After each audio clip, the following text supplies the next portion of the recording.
Ever since the Israeli victory during the wars of 1948 and 1956, the Arab coalition led by Egypt, Syria and Jordan was eager to change the situation in the region by defeating Israel.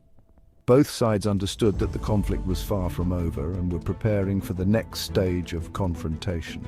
International interference and the inability of the sides to find a settlement made one of the most iconic conflicts of the modern era, the Six-Day War, inevitable.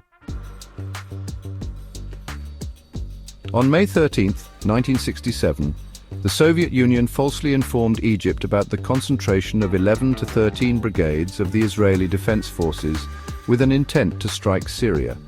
In response, Egypt started concentrating forces along the border with Israel in Sinai, and on May 16 demanded that the UN peacekeeping forces leave the peninsula. At the same time, Israel refused the request of the UN to deploy the UNEF on their side of the border.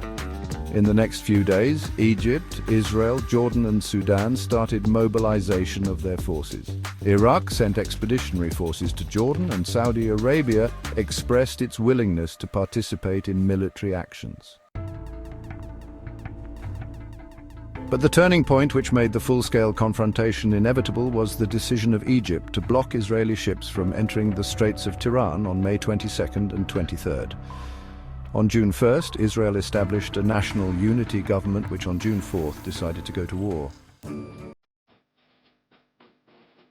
The Arab coalition of Egypt, Jordan and Syria had an advantage over Israel in deployed troops with 240,000 against 100,000 in tanks, with 2,504 against 800, and in aircraft with 957 against 300.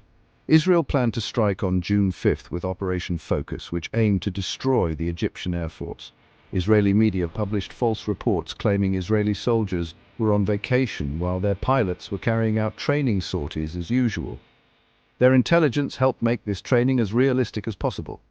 They also damaged the tracking antenna of the US Embassy to prevent the Americans from finding out about the operation before the strike took place.